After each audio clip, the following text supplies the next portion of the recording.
তাকে আবারও খুলনা মেডিকেলে নিয়ে আসা হয়েছে এবং তার পুরো শরীর জুড়ে কিন্তু রক্তের স্রোত কিন্তু বয়ে চলেছে।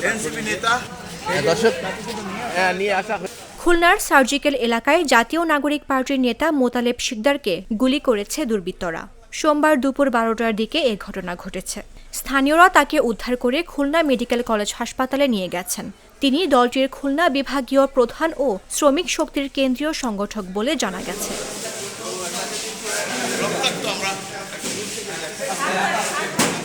খুলনার সোনাডাঙ্গা থানার ভারপ্রাপ্ত কর্মকর্তা রফিকুল ইসলাম বিষয়টি নিশ্চিত করেছেন। তিনি জানান, গুলিবিদ্ধ অবস্থায় তার চিকিৎসা চলছে।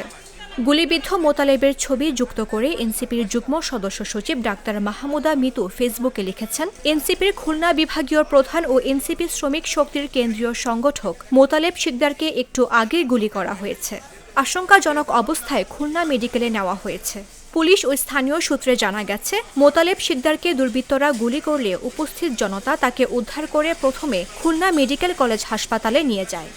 পরে সেখান থেকে তার মাথার সিটি স্ক্যান করার জন্য শেখপাড়া সিটি ইমেজিং সেন্টারে নিয়ে আসে। আমাদের জাতীয় শ্রমিক শক্তি এনসিপির কেন্দ্রীয় সংগঠক এবং খুলনা বিভাগীয় সমন্বয়ক মোতালেব শিকদার গুলিবিদ্ধ হয়ে খুলনা মেডিকেল কলেজ হাসপাতালে এখন চিকিৎসাধীন আছেন এবং তার মাথার খুলির পাশ দিয়ে গুলিটা চলে গিয়েছে। তবে তার অবস্থা এখনো খুব বেশি আশঙ্কাজনক না, সে কথা বলছেন, কিন্তু এখনো তার বাড়ি নগরীর সোনাডাঙ্গা থানাধীন পল্লী মঙ্গল স্কুল এলাকায়। ওসি রফিকুল ইসলাম বলেন, মোতালেব শিকদারের চিকিৎসা চলছে। এ ঘটনায় জড়িতদের ধরতে পুলিশ বিভিন্ন জায়গায় অভিযান শুরু করেছে এবং মূল ঘটনা উদ্ঘাটনে তদন্ত চলছে।